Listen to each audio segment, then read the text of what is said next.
ब्रह्मा का पिता है, कौन विष्णु की मां, शंकर का दादा कौन है, हमको दे बता। ये जानने के लिए कृपया सुनिए। जगत गुरु तत्वदर्शी संत रामपाल जी महाराज के अमृत वचन सर्व पवित्र धर्मों के पवित्र शास्त्रों के आधार पर। यही शिव यानी काल भगवान अपने महाशिव रूप में रहकर वे अपने सारे अंग में भस्म रमाए रहते हैं। उन काल रूपी ब्रह्म ने, अब देखो, युग काल रूपी ब्रह्म, ये ब्रह्म की ही व्याख्या सारी, इसी को महाशिव, सदाशिव, महाब्रह्मा, महाविष्णु नाम से कहा गया है। इन पुराणों का प्रारंभ यहाँ से होता है, फिर आगे चल के त्रिलोकीय ब्रह्मा विष्णु में इसकी उत्पत्ति इसी ब्रह्म से होती है। उन काल रूपी ब्रह्म ने एक ही समय शक्ति के साथ शिवलोक नामक क्षेत्र का निर्माण किया था। उस उत्तम क्षेत्र को काशी कहते हैं, जो ब्रह्मलोक में है। वह परम निर्वाण का या मोक्ष स्थान है, जो सबके ऊपर विराजमान है। वे प्रिया प्रियतम रूप शक्ति और शिव, जो परमानंद स्वरूप है, उस मनोरम क्षेत्र में नित्य निवास करते हैं। ये ब्रह्म, काल और या पार्वती यानी महापार्वती प्रकृति काशीपुरी परमानंद रूपणी है। मुने शिव और शिवा ने प्रलय काल में भी कभी उस क्षेत्र को अपने सानिध्य से मुक्त नहीं किया है, इसलिए विद्वान पुरुष उसे अभिमुक्त क्षेत्र के नाम से जानते हैं। इसलिए पिनाकधारी शिव ने पहले उसका नाम आनंद रखा था, उसके बाद वह अभिमुक्त नाम से प्रसिद्ध हुआ। देवर से एक समय उस आनंद वन में रमण करते हुए यानी पति पत्नी का व्यवहार करते हुए शिवा और शिव के शिवा यानी प्रकृति देवी और शिव ये काल भगवान के मन में यह इच्छा हुई कि किसी दूसरे पुरुष की सृष्टि करनी चाहिए, जिस पर यह सृष्टि संचालन का महान भार रखकर हम दोनों केवल काशी में रहकर इच्छा अनुसार विचरे और निर्वाण धारण करें। वही पुरुष हमारे अनुग्रह से सदा सबकी सृष्टि करे, पालन करे और वही अंत में सबका संहार करे। अब आगे देखिए, ऐसा निश्चय करके शक्ति सहित सर्वप्रिय परमेश्वर शिव ने अपने वाम भाग के 10वें अंग पर अमृत मल दिया। ये इन्होंने अपने हिसाब से गलत कर दिया, जबकि संस्कृत सहित अभी आपको दिखाया था, इसलिए डबल दिखानी पड़ रही है मुझे। अब यहाँ 10वें अंश का अंग का अर्थ है योनि में, अर्थात पत्नी पति के रूप में बीज स्थापना किया और फिर उससे पुरुष प्रकट हुआ। उसका नाम क्या रखा, ये आप देखिए, उसका नाम विष्णु रखा। उसने अपना नाम पूछा तो महेश्वर भगवान शंकर हंसते हुए कहे कि तुम्हारा नाम, ये देखो।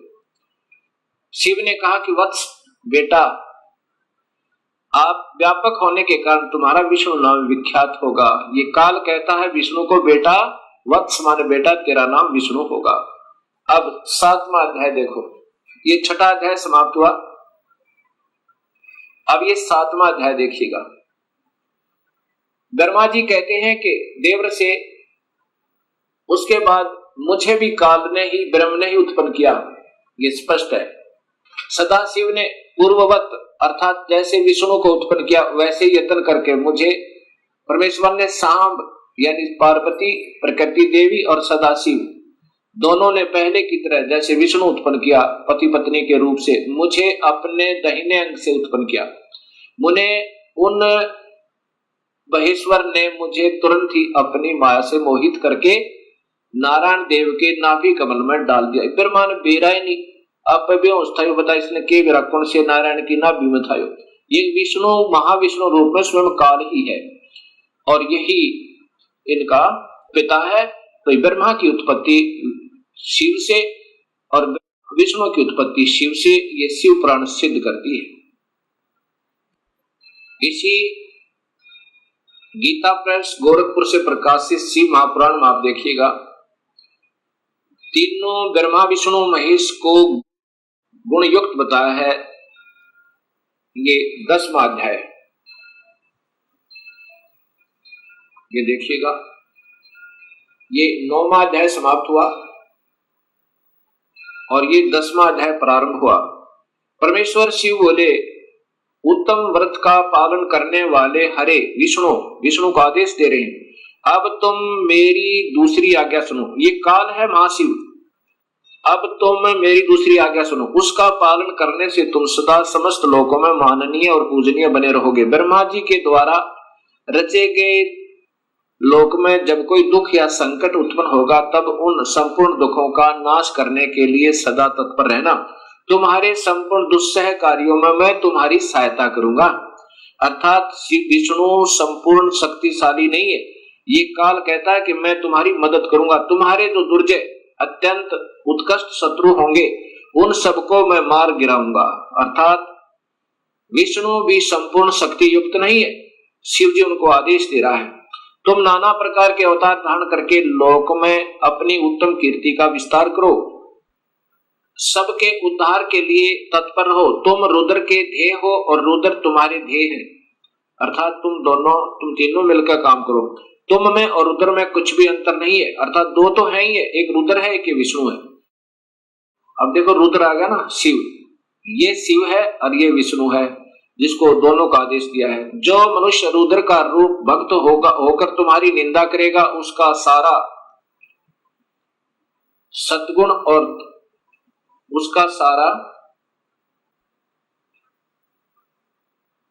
सारा पुण्य तत्काल भस्म हो जाएगा।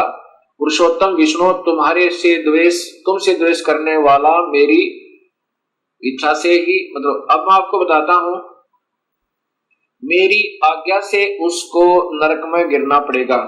अब 9वें अध्याय में फिर देखिएगा, ये 9वें अध्याय का यहां देखना। और संहार करने वाले रज आदि त्रिविध गुणों द्वारा ब्रह्मा विष्णु और रुद्र ने नाम से प्रसिद्ध हो 3 रूपों में पृथक पृथक प्रकट होता हूं। ये काल भी तीनों गुणों रज महाब्रह्मा महाविष्णु महाशिव रूप में रहता है। साक्षात शिव गुणों से भिन्न है, वे प्रकृति और पुरुष से भी परे हैं।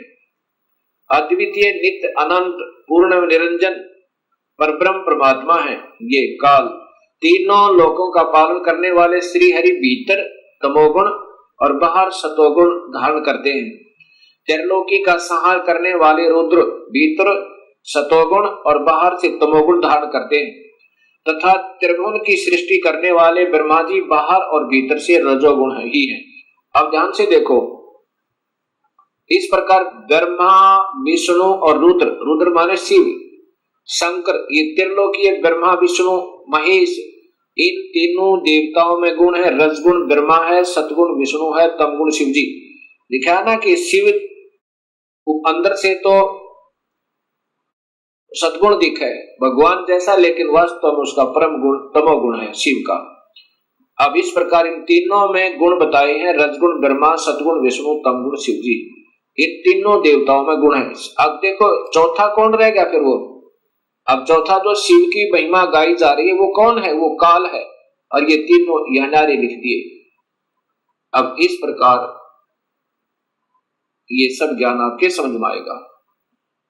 अब आपको दिखाता हूं, देवी भागवत महापुराण संस्कृत सहित है मेरे पास, और साथ में फिर दिखाऊंगा ये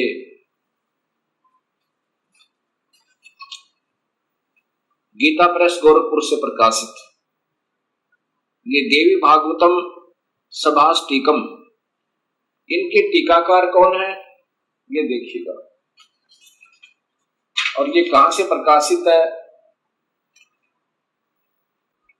अथ देवी भागवतम भाषा सभाष्टिकम महात्म, ये है खेमराज श्री कृष्णदास प्रकाशन बंबई, ये यहां से प्रकाशित है। इसके तीसरे स्कंद में, तृतीय स्कंद में आप देखेंगे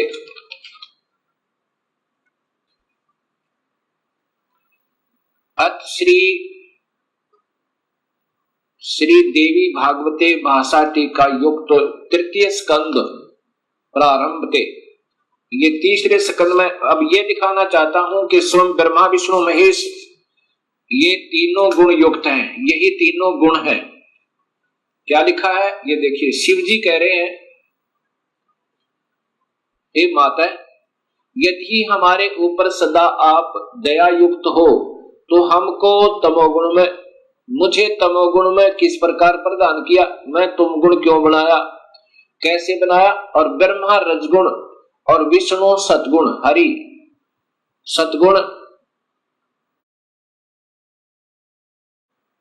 किस प्रकार बनाया, ये नीचे है युक्त किए। फिर देखें ये तीसरे स्कंद में है, हे माता, शिव जी कह रहे हैं, रुद्र कह रहे हैं, यदि हमारे ऊपर सदा आप दयायुक्त हो तो हमको तमोगुण में किस प्रकार प्रदान किया, मैं इसे राक्षस कर्म में क्यों लगाया, ब्रह्मा रजोगुण और हरि सतगुण युक्त किए।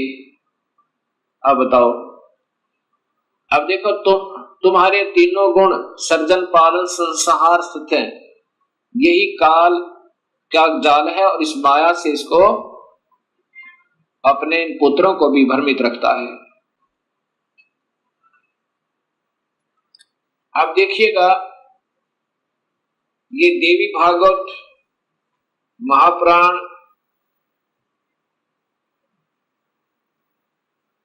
गीता प्रेस गोरखपुर से प्रकाशित, क्योंकि ज्यादातर भक्तात्मा इसी को पसंद करते हैं।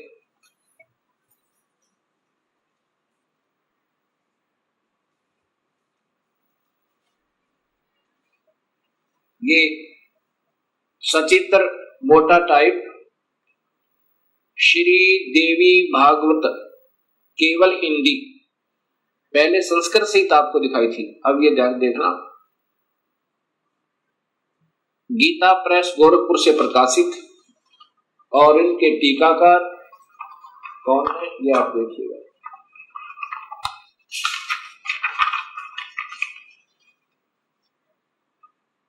मोटा टाइप, और यहाँ हनुमान संपादक हनुमान प्रसाद पोदार चिमन लाल गोस्वामी, इसके तीसरे स्कंद में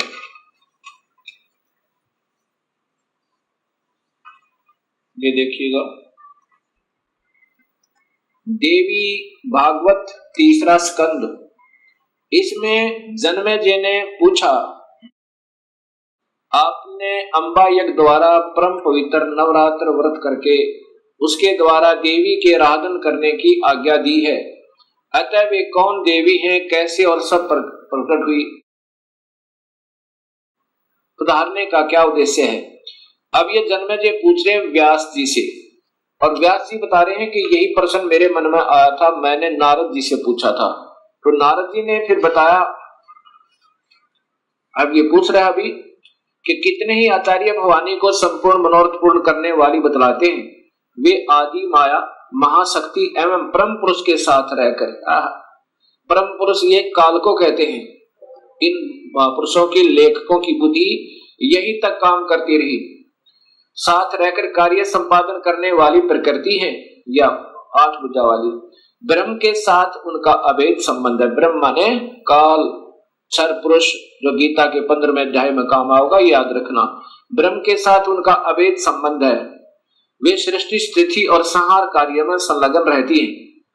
अब देखो जिसको भी लेते हैं इन्हीं का नाम लेते हैं, क्योंकि इन मुख्य कारण तो यही है, इससे ज्यादा काल है, काल के बाद इसका नंबर, इसने फिर 3 विभाग कर दिए, काल ने और प्रकृति ने अपने 3 पुत्र उत्पन्न करके, वो ये प्रकृति याद रखना, ये गीता जी में आपके काम आएगा। ये शब्द कि प्रकृति कौन है, वही शेरा वाली अष्टंगी, और 3 गुण भी ब्रह्मा विष्णु महेश, ये गीता जी में भी आपको काम आएंगे। नारद जी से व्यास जी ने पूछा, व्यास जी ने अपने पिता ब्रह्मा जी से पूछा, तो ब्रह्मा जी ने बताया नारद को कि कैसे सृष्टि उत्पन्न हुई। ब्रह्मा जी ने कहा, बेटा मैं इस प्रश्न का क्या उत्तर दूं, यह प्रश्न बड़ा ही जटिल है महाभाग, तुम भगवान विष्णु से इसका समूचित समाधान पा सकते हो। महामते, इस संसार में कोई भी रागी पुरुष ऐसा नहीं है जिससे यह रहस्य विदित हो। ओए होए, किसी को नहीं बेरा इसका, लेकिन अंदाजा सा बताऊंगा, ऐसा ब्रह्मा कह रहा है। जो त्यागी, अहंकार रहित एवं ईश्वरीय शून्य है, ईर्ष्या शून्य वही इस रहस्य को जान सकता है। पूर्व काल में सर्वत्र जल ही जल था। जहां से ब्रह्मा को सोधी आई उसे आगे की ही बता रहा और वही इन पुराणों में वर्णित है। पूर्व काल में सर्वत्र जल ही जल था, स्थावर जंगम जितने प्राणी उनमें कोई भी नहीं थे। तब कमल से मेरी उत्पत्ति हुई। उस समय मुझे सूर्य, चंद्रमा, वृक्ष तथा पर्वत कोई भी दृष्टि गोचर नहीं हो रहे थे।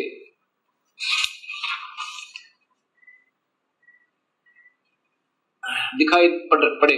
मैं कमल की कणिका पर बैठकर विचार करने लगा, इस अगाध जल में मैं कैसे उत्पन्न हो गया, कौन मेरा रक्षक है तथा इस प्रलय काल में सृष्टि अनुसार करने वाले कौन विशिष्ट पुरुष हैं। कहीं भी स्पष्ट रूप से भूमि भी नहीं दिखती जिस पर यह जल टिका हुआ है।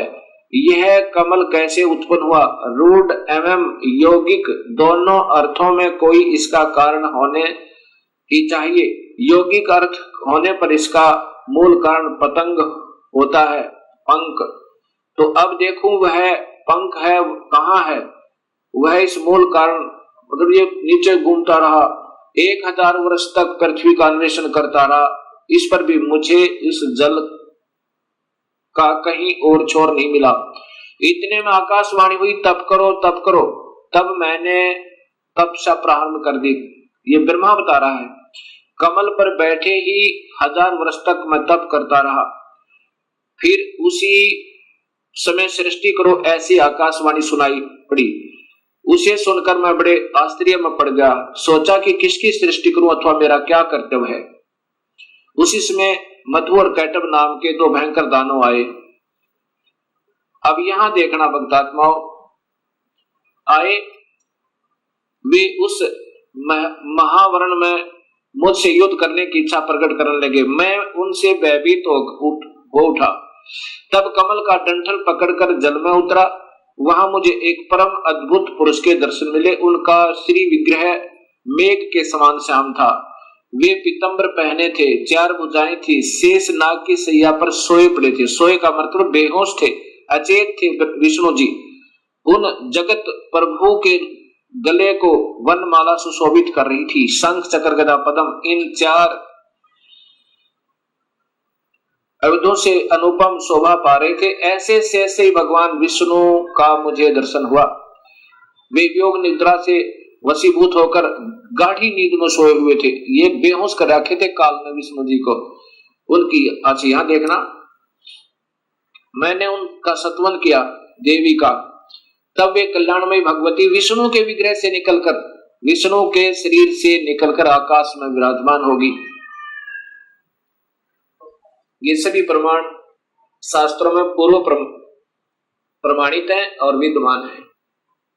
स्पष्ट लिखा है कि ब्रह्मा को नहीं मालूम मैं कहां से उत्पन्न हुआ, तुक्के मार रहा है आगे के, वो कौन है, वो श्री हरि है, फलाना है। अब जो अपनी स्थिति बता रहा है कि मैं कमल के फूल पर सचेत हुआ, मुझे नहीं मालूम मैं कहां से आया।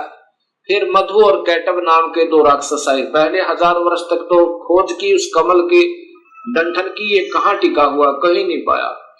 अब अगर इस विष्णु के नाभि से कमल होता, विष्णु की नाभि से कमल नहीं था, वो विष्णु काल है, उसने अपनी नाभि से कमल बनाया हुआ था। और फिर इतने में मधु कैटब आए, उनके डर के मारा ये नीचे उतरा। आगे विष्णु अचेत पड़ा था शेष सैया पे, शेष नाग के ऊपर बेहोश पड़े थे। उसमें से एक शक्ति निकली और उसके बाद ये होश में आया और फिर मधु कैटब के साथ इनका युद्ध हुआ। 5000 वर्ष तक तो ये लड़ते रहे और मधु कैटब को नहीं मार पाए।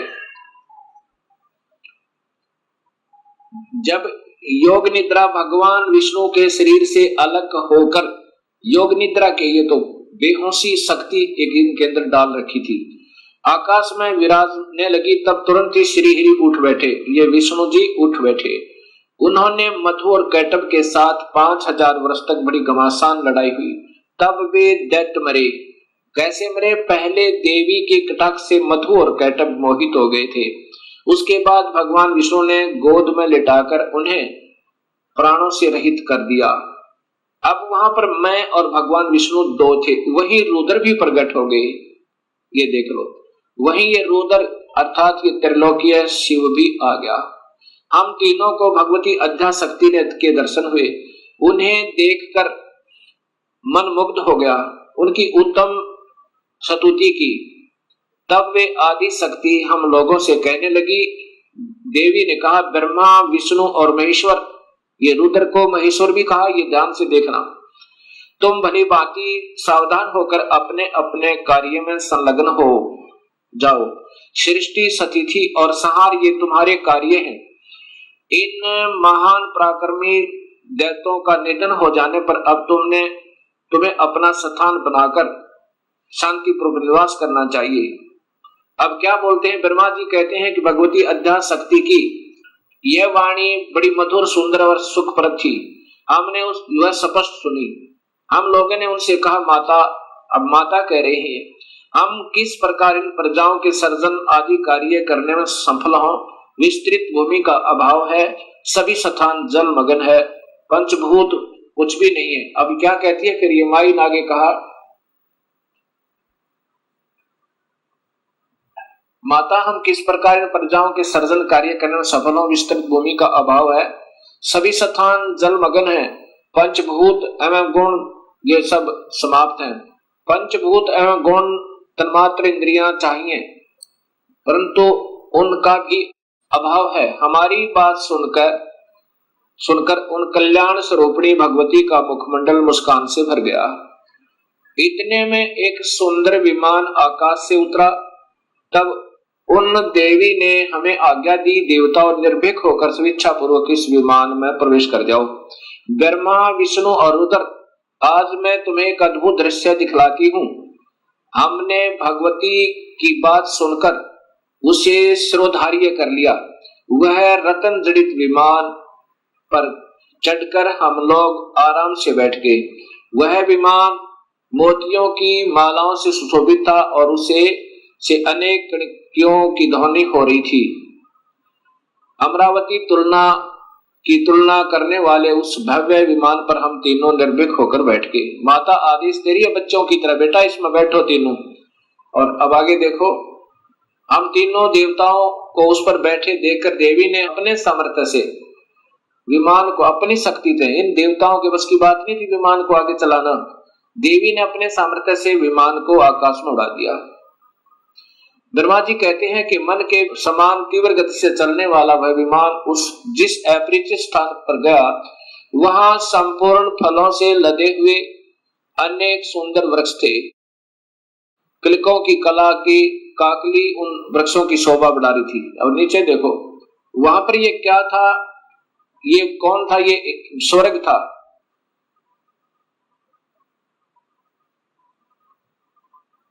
अक्षण भर के बाद वह दूसरे सुंदर प्रदेश में पहुंच गया। वहां हमने देखा अनुपम नंदन वन, पराजित सगन छा। ये कौन थी, ये सैकड़ों प्रायोग सुगंधर्व आदि ये सब ये देखा। तो वहां महाभाग इंद्र भी थे। ये महास्वर्ग ब्रह्मलोक में काल ने एक और बना रखा है, उसको ये ओम नाम के जाप करने वाले योगी इस महास्वर्ग में पहुंच जाते हैं। इस देवी भागवत महापुराण को आगे समझने से पहले हमने इस ब्रह्मांड का चित्र देखना होगा। इसके बाद आपके तुरंत समझ में आएगा। ये एक ब्रह्मांड का चित्र आप देखिएगा। ये स्थान है ब्रह्मलोक।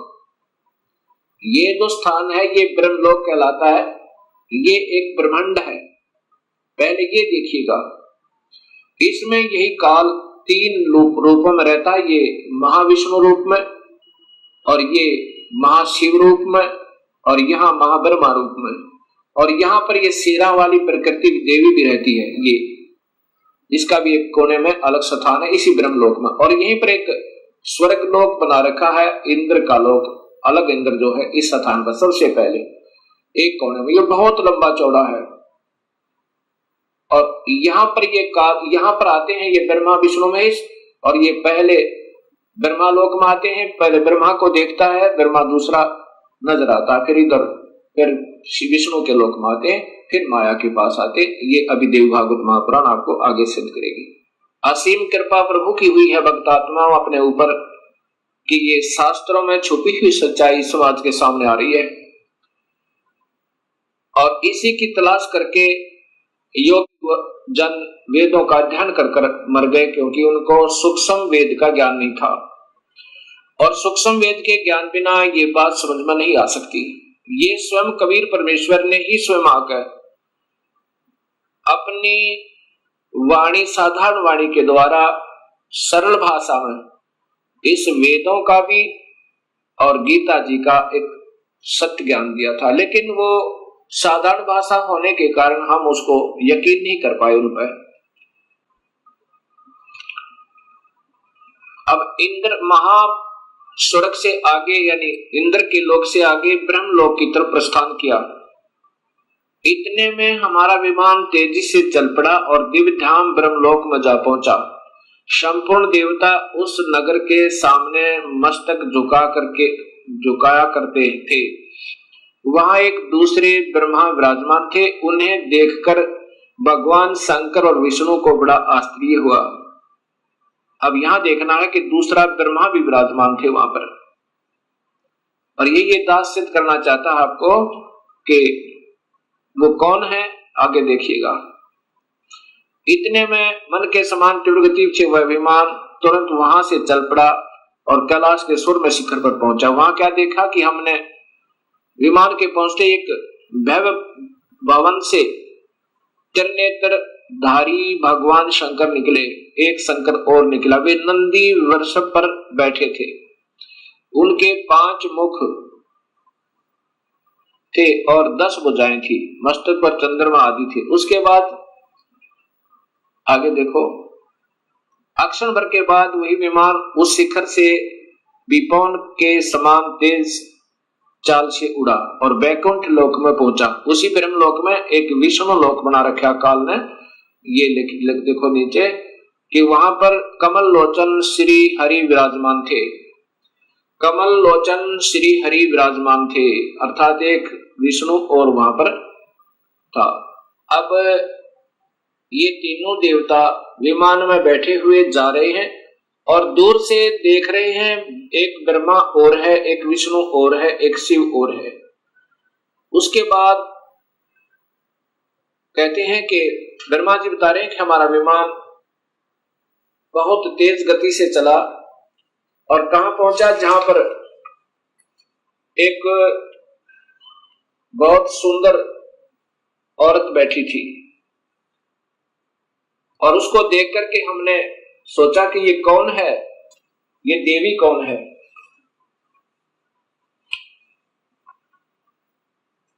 अब ब्रह्मा जी आगे बता रहे हैं कि इतने में पवन से बातें करता हुआ वह विमान तुरंत उड़ गया। आगे अमृत के समान मीठे जल वाला समुद्र मिला। उसमें फिर आगे चलिए, उसमें एक मनोहर द्वीप था और वहां पर यह देखिएगा एक मंगलमय मनोहर पलंग बिछा था। उस पलंग में सुंदर रत्न जड़े थे और वहां कौन थे, ये देखिए नीचे। उस पे एक औरत बैठी थी। वह ऐसी प्रभावपूर्ण देवी थी मानो करोड़ों बिजलियां एक साथ चमक रही हो। अत्यंत सुंदर मुख, लाल लाल दांत और करोड़ों लक्ष्मियों से भी अधिक वह सुंदर थी। अब वैसी सुंदरी स्त्री को मैंने कभी नहीं देखा था। पास में अनेकों साधक बैठकर हरियम इस मंत्र का जाप कर रहे थे। अब ये मंत्र है जो हम देते हैं, ये वास्तव में 5 मंत्र है अलग से, यहां देखना। उसके हजारों नेत्र, हजारों हाथ, हजारों मुख आदि आदि। हम आपस में कहने लगे यह सुंदरी कौन है। हम आपस में वही ठहरे रहे और आपस में कहने लगे कि ये सुंदरी कौन है, इसका क्या नाम है। हम इसके विषय में बिल्कुल अनभिज्ञ हैं। अपनी माँ के बारे में भी तीनों देवताओं को नहीं मालूम। दूर से देखने पर वे कितनी सुंदर प्रतीत हो रही है, यहां देखना आगे। फिर तब भगवान विष्णु ने, ये देखो, नारद यो संदेहग्रस्त होकर हम लोग वहां रुके रहे, विमान से उतर गए। तब भगवान विष्णु ने उस चारों सिहिनी भगवती को देखकर विवेक पूर्वक निश्चय कर लिया कि ये भगवती जगदम्बिका है, वो प्रकृति है, ये हमारी माँ है। तब उन्होंने कहा कि यही भगवती हम सबकी आदि कारण अर्थात माता है। महाविद्या, महाविद्या और महामाया इन्हीं के नाम है। ये पूर्ण प्रकृति है। ये देख लो, ये प्रकृति इनकी ब्रह्मा विष्णु महेश की माँ है। और यहाँ स्वयं बताते हैं, ये भगवान विष्णु कह रहे हैं कि मैंने जब देखा था, मैं छोटा सा था, प्रलय वर्ण में मुझे दर्शन हुए थे इस देवी के, उस समय मैं छोटा सा था। ये वही संपूर्ण संसार की कारण है, ये वही देवेदना है जिनके पर्यावरण में अर्थात जब पानी ही पानी था मुझे दर्शन हुए थे, उस समय मैं बालक रूप में था। विष्णु जी कह रहे हैं मैं बालक रूप में था। ये वही देवी भागवत महापुराण गीता प्रेस गोरखपुर से प्रकाशित है।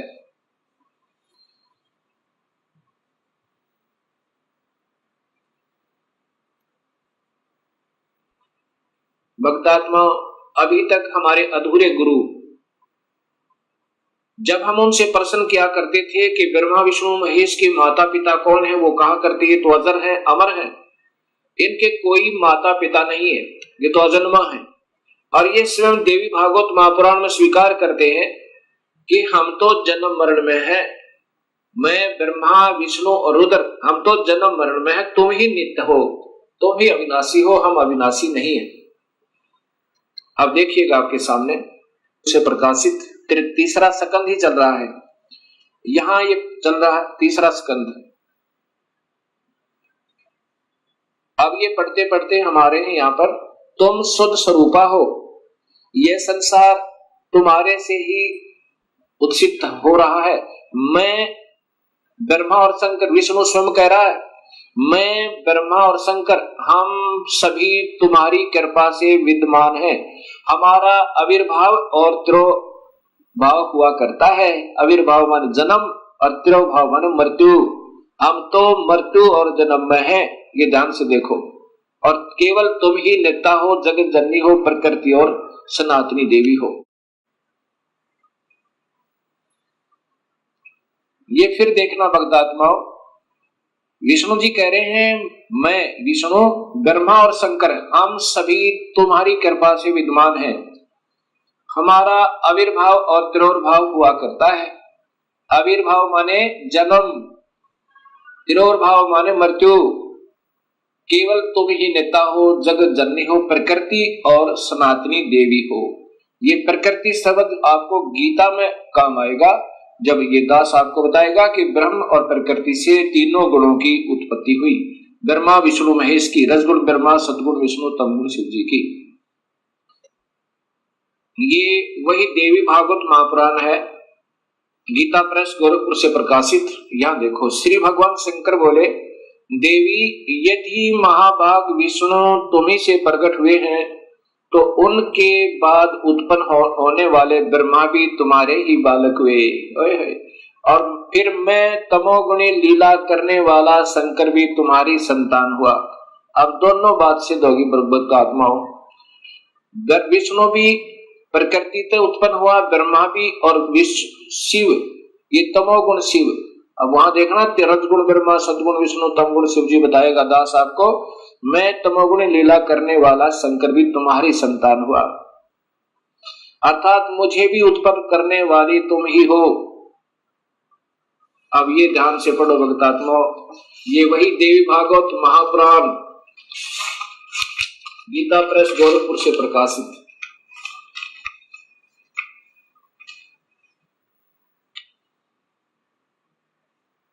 संपादक हनुमान प्रसाद पौदार, चिमन लाल गोस्वामी।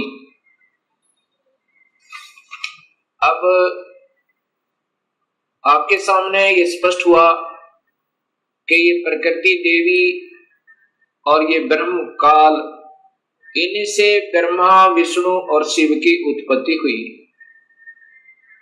और जिनको हम अजर और अमर कहा करते थे, वो हमारे ही शास्त्रों में प्रमाणित है कि ये अनित्य है, ये तो नाशवान और जन्म और मरण के अंदर है। अब इन बातों का ज्ञान होने से ही हमें स्पष्ट ज्ञान होगा कि पूर्ण परमात्मा कौन है। अब उसके बाद क्या होता है, काल ने ब्रह्म ने कहा था कि जब ये बच्चे सियाने हो जाएं, इन तीनों को सागर मंथन पर भेज देना और वहां पर जो वस्तु निकले इनको देना। सबसे पहले अब देवी ने क्या किया कि तुम तीनों अब विमान पर बैठो और जाओ अपने अपने स्थान पर, ये विमान तुम्हें वहां छोड़ देगा। ब्रह्मा को ब्रह्मालोक में, जैसा भी आपने ब्रह्मांड का चित्र देखा था, अलग से ब्रह्मालोक, विष्णुलोक, शिवलोक बने हुए हैं। इस ब्रह्मांड में ये पहले ही रचित है और इनको ऐसे ही एक बहुत लंबे चौड़े समुद्र पर, जल के समुद्र पर वहां अपनी शक्ति से रखा हुआ था। इनको ब्रह्मा, विष्णु, महेश को। तब ये तीनों अपने अपने लोक में पहुंचे। फिर आदेश हुआ प्रकृति देवी का कि तुम तीनों अब सागर मंथन करो। तीनों ने मिलकर सागर मंथन किया। इस ब्रह्म भगवान ने, काल भगवान ने पहले ही समुद्र के अंदर एक कूर्म का रूप धारण करके अपने ऊपर सुमेरु पर्वत को टिका लिया और उसमें इन जाकर तीनों ने शेष नाग के उसे रस्से थे उसका मंथन किया, ऐसे जैसे पहले पुराने समय में दूध रिड़कते थे ऐसे। उसमें से वेद निकले। वेदों को ब्रह्मा ने पढ़ा और वेदों में पाया कि पूर्ण परमात्मा कोई और है जिसने सृष्टि रची हुई है, वही जग का करता है, उसकी उपासना करनी चाहिए, वो आकार में है। उससे पहले ये तीनों बालक अपनी मां से पूछा करते थे कि मां हमारा पिता कौन है। तब ये प्रकृति देवी कहा करती थी कि तुम्हारा कोई पिता नहीं, कोई तुम्हारी मां नहीं, मैं ही तुम्हारा पिता और मैं ही तुम्हारी मां हूं। क्योंकि काल भगवान ने, ब्रह्म ने, उस महाब्रह्मा, महाविष्णु, महाशिव रूप में रहने वाले उस गुप्त काल ने प्रकृति देवी को सख्त आदेश दिए थे कि मेरा भेद मत बताना, और बता भी देगी तो मैं किसी भी योग विधि से, किसी वेद विधि से नहीं प्राप्त हो सकता।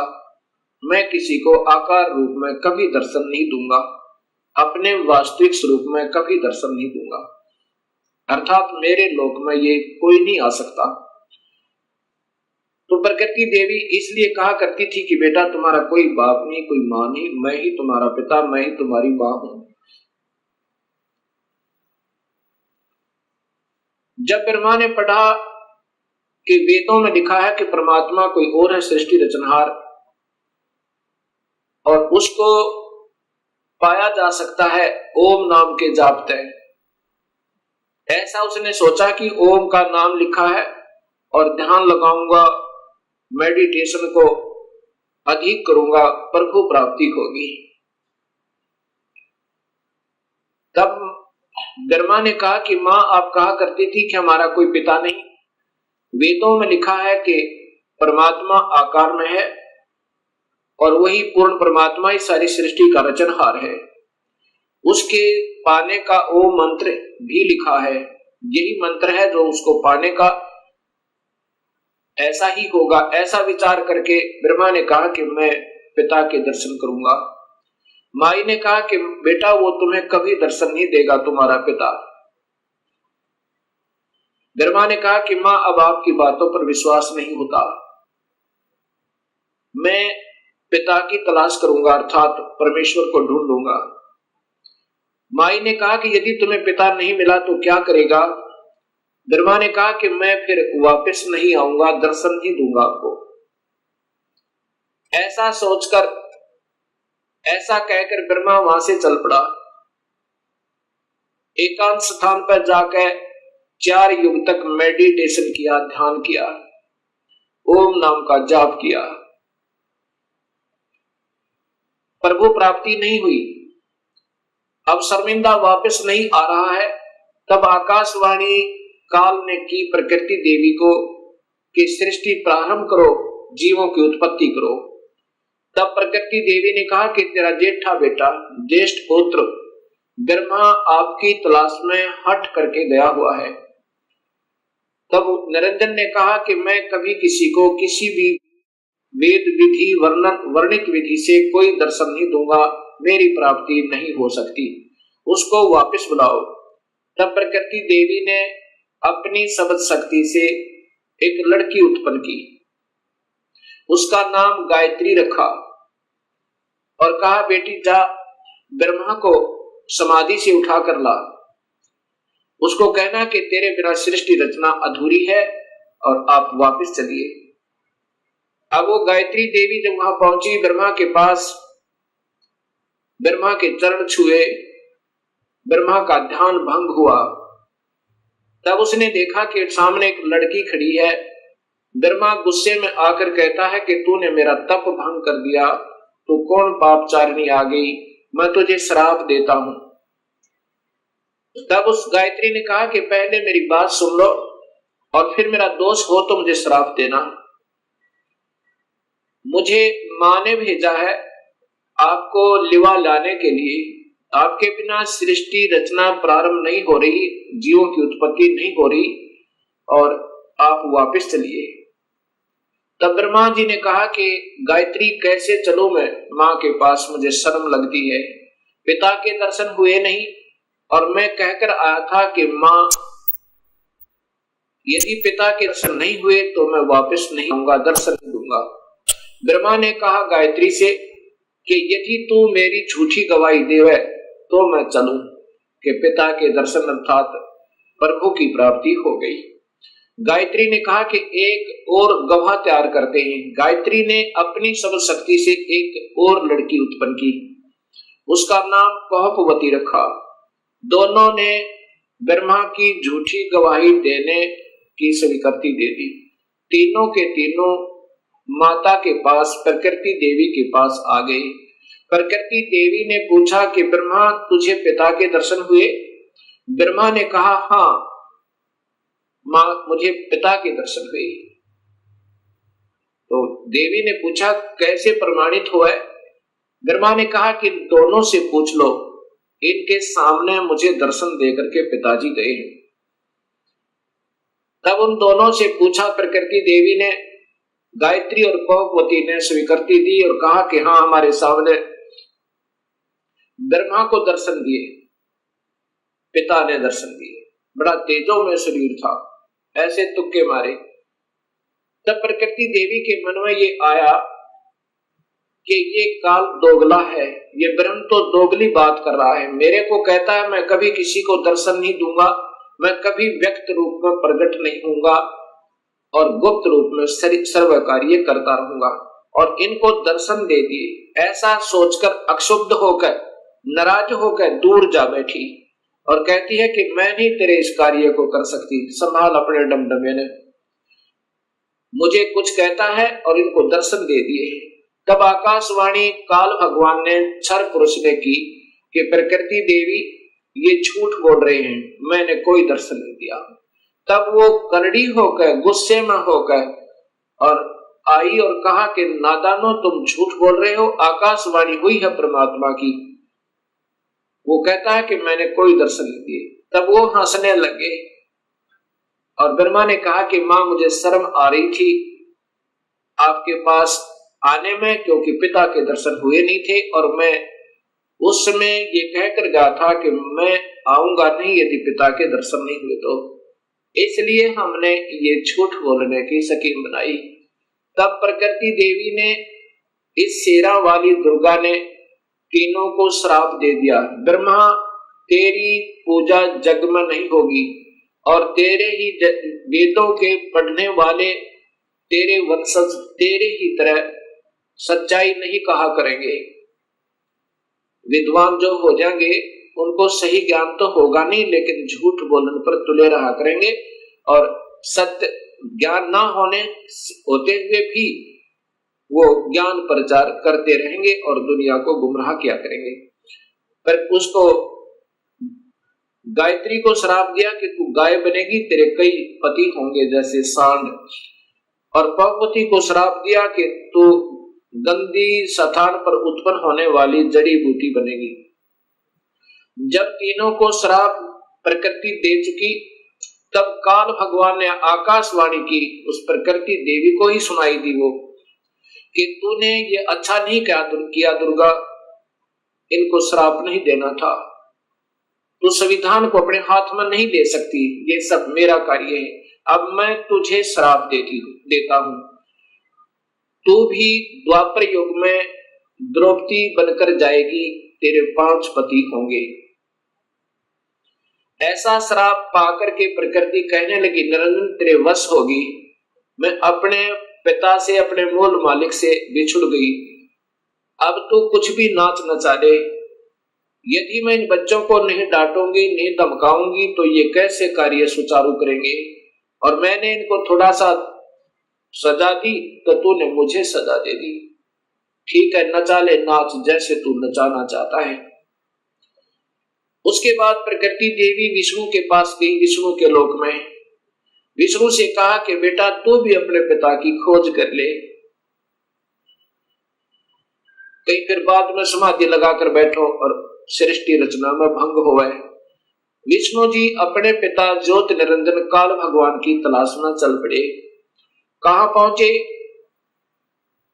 शेषनाग के लोक में पहुंचे, और शेषनाग ने जब देखा कि तेरी जुरिडिक्शन में यहाँ सबने अपनी अपनी सीमाएं बांट रखी हैं, कुत्ते ने अपनी बांट रखी है, राजाओं ने अपनी बांट रखी है, भैंसे ने अपनी बांट रखी है, कि जो भी उस सीमा में आ जाए उसके साथ लड़ मरे कट जाए, और 2 दिन के मेहमान से भी। ऐसे ही शेषनाग ने जब देखा कि तेरी जुरिडिक्शन में, तेरे राज्य की सीमा में ये कौन बेधड़क व्यक्ति आ रहा है, इसको कोई डर नहीं तेरा, ऐसे ही अपने 1000 फनों से शेषनाग ने बहुत जोर से पुंकारा छोड़ा, विष्णु को भयभीत और सतर्क करने के लिए कि सावधान हो जा, तू कैसे निर्भीक होकर आ रहा है। ऐसे उस जहर का फुंकारा जैसे स्प्रे पेंट होया करे, ऐसे विष्णु जी का शरीर काला बन गया, जैसे धुंध हो जाकर उसके अंदर विष्णु छुप गया। शेषनाग के विष के फवारे तक विष्णु जी का शरीर विग्रह काला हो गया, सांवला हो गया। जब विष्णु जी ने देखा कि इस नादान कीड़े ने, इस नादान सर्प ने ये क्या जुल्म किया, मैंने इसका क्या बिगाड़ा था, मैंने तो इसको कुछ कहा भी नहीं था, इसने ऐसे मेरा स्वरूप बिगाड़ दिया, अब इसको ठीक करता हूं, इसको गढ़ता हूं। ऐसा सोचकर उस नाग को समाप्त करने के लिए विष्णु आगे बढ़ने लगा। उसी समय आकाशवाणी हुई ज्योत निरंजन की, काल की, कि विष्णु अब इसको कुछ मत कहे शेषनाग को, अगर ऐसे तुम लड़ने मरने लगे तो सृष्टि कैसे प्रारंभ होगी, अब इसको कुछ मत कहे, द्वापर युग में ये काली देह में जाएगा, जन्म लेगा, इसका अवतार होगा, और तय उस समय कृष्ण बनकर जाएगा, उस समय इससे अपना बदला ले लेना। अब तू वापस जा और अपनी मां को स्पष्ट बता दे, झूठ मत बोलना, मैं कभी किसी को दर्शन नहीं दूंगा और ना ही मेरे कोई दर्शन कर सकता, किसी भी वेदों वर्णित विधि से, यज्ञ से, तप से, जप से नहीं कर सकता। यदि झूठ बोलेगा तो तेरा हाल भी ब्रह्मा जैसा हो जाएगा, वापस जा। ऐसा सोचकर, ऐसी आकाशवाणी सुनकर विष्णु जी वापस चल पड़े, मां के पास आए। माता ने पूछा, क्यों पुत्र, पिता के दर्शन हुए? विष्णु जी ने कहा, नहीं मां, मुझे दर्शन नहीं हुए। इस बात को सुनकर ये जगदंबिका दुर्गा बड़ी प्रसन्न हुई और विष्णु को सीने से लगाया और कहा, पुत्र तू सत्यवादी होगा और तुझे मैं यहाँ पालन पोषण और स्थिति का विभाग देती हूँ, और अब मैं तुझे अपनी कृपा से तेरे पिता के दर्शन कराती हूँ। देख शरीर में ध्यान लगाकर और पहुंच जा सहस्रार कमल में। सहस्रार कमल में जो ज्योत प्रकाश दिखाई दे रहा है वो 1000 ज्योतियां, बस ये तेरे पिता का स्वरूप है, ये ज्योत स्वरूपी निरंजन है। ऐसे इन सबको बहका रखा है। विष्णु जी अपने पिता के प्रकाश रूप में दर्शन करके बड़ा प्रसन्न हुआ। उस अंदर प्रकाश देख के, ये मेडिटेशन करने वाले अंतिम उपलब्धि केवल ज्योत बताते हैं, वो ज्योत स्वरूपी वही तो काल है, और उसी को देखकर सब प्रसन्न हो जाते हैं। उसके बाद यही माई शिव जी के पास गई, शंकर जी के पास गई। शंकर जी से कहा, बेटा तू भी अपने पिता की तलाश कर ले, तेरे दो भाइयों को तो मिला नहीं। शिव जी ने कहा कि हे माँ, जब मेरे दो बड़े भाइयों को नहीं मिला पिताजी, तो मैं तो कोशिश ही नहीं करता, परंतु माँ मेरी एक प्रार्थना है। तो माता ने कहा कि बोलो क्या चाहते हो? कि मुझे जन्म मरण रहित कर दे, मुझे अमर कर दे माँ, मैं तो यही मांगता हूं आपसे। तब माँ ने कहा, प्रकृति देवी दुर्गा ने कहा कि बेटा ये नहीं हो सकता, जो पैदा हुआ है इस 21 ब्रह्मांड में उसका जन्म होगा, जो जन्म हो गया उसकी मृत्यु होगी, जो पैदा हुआ उसकी मृत्यु होगी, और जो मर गया उसका पुनर्जन्म अवश्य होगा, चाहे किसी भी योनि में कर्म आधार पर वो जाए। अमर नहीं कर सकती। पुत्र में एक विधि बता सकती हूँ जिसके कारण तेरी आयु सबसे ज्यादा हो जाएगी। भगवान शिव ने कहा कि माँ ऐसी ही कृपा कर दो। तब देवी ने कहा कि पुत्र तू ज्यादातर मेडिटेशन करया करे, और मेडिटेशन करते करते अपने श्वासों को, प्राणों को 10वें द्वार पर स्थिर कर दिया कर, श्वास कम से कम आने दिया कर, और ठंडे क्षेत्र में रहा कर ताकि तेरा शरीर खराब ना होए। उसके बाद भगवान शिव ज्यादातर ध्यान समाधिस्थ रहते हैं और अपने श्वासों को रोक लेते हैं। श्वासों के आधार पर ही ये सब प्राणियों की आयु निर्धारित है। उसके बाद फिर इन तीनों से कहा कि तुम जाओ सागर मंथन करो। पहले माई ने कहा कि तुम मेरे से सृष्टि रचना करो, मुझे ही पत्नी बनाकर तुम तीनों यहाँ के सृष्टि रचना करो। तब इन तीनों ने कहा, हे माँ, माता नार पुत्र की होई, हे जननी ये कहाँ अगत होई। तब माँ ने कहा कि बेटा मैं तुम्हारी परीक्षा ले रही थी और ये देख रही थी तुम भी अपने पिता की तरह ही ऐसे हो या तुम्हारे अंदर कोई विवेक है। ठीक है, तुम जाओ फिर सागर मंथन करो। अब दूसरी बार फिर सागर मंथन किया। जब सागर मंथन किया उसमें 3 रूप माई नहीं अपने बनाए इस दुर्गा ने। ये सिद्धि होती है, एक सिद्धि वो चोलेदार है, चोले माने शरीर।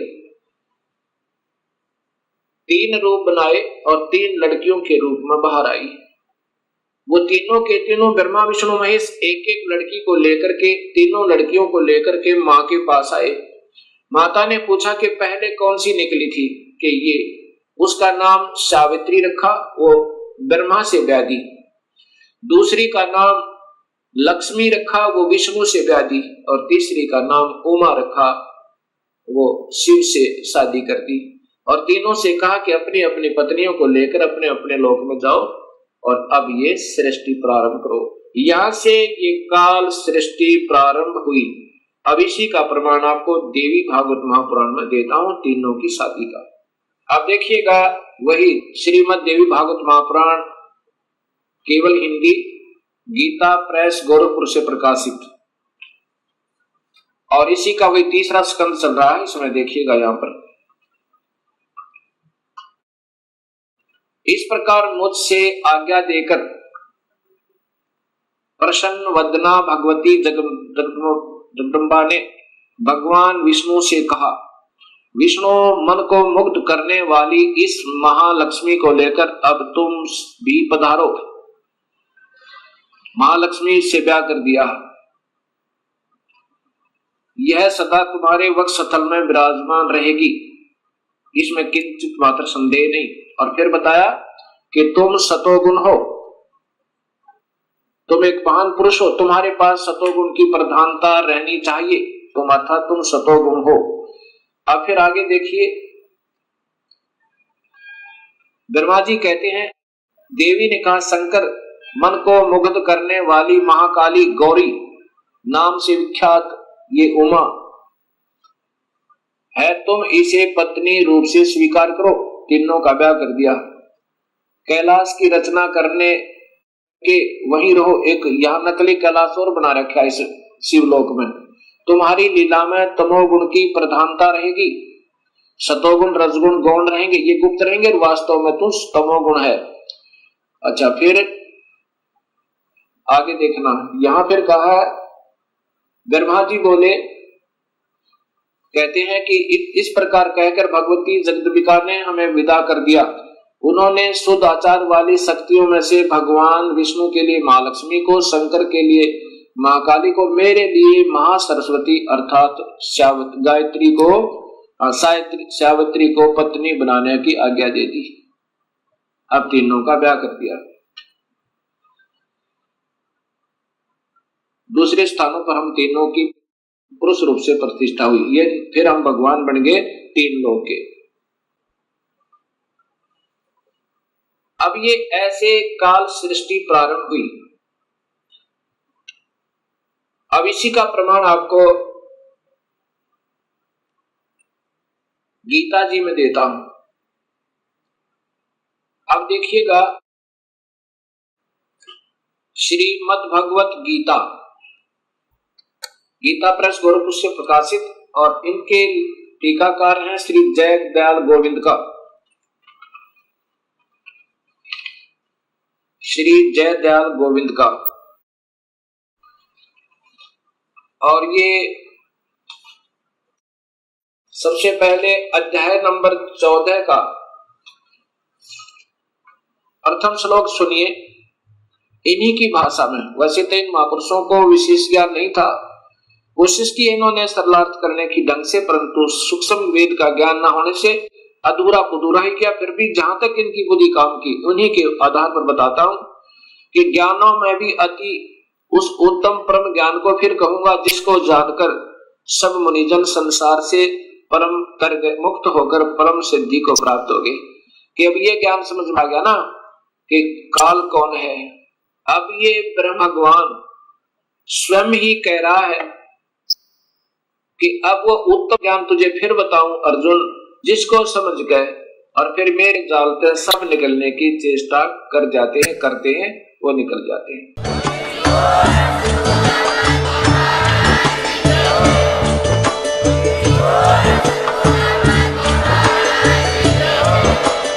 आप सुन रहे थे जगत गुरु तत्वदर्शी संत रामपाल जी महाराज जी के मंगल प्रवचन। अधिक जानकारी के लिए विजिट कीजिए हमारी वेबसाइट www.jagatgururampalji.org। संत रामपाल जी महाराज जी के शुभ आशीर्वाद से पूरे विश्व भर में 500 से भी ज्यादा नाम दीक्षा केंद्र हैं, जिन पर संत रामपाल जी महाराज जी द्वारा ऑनलाइन निशुल्क नाम दीक्षा दी जा रही है। अपने नजदीकी नाम दीक्षा केंद्र का पता करने के लिए संपर्क करें 8222880541।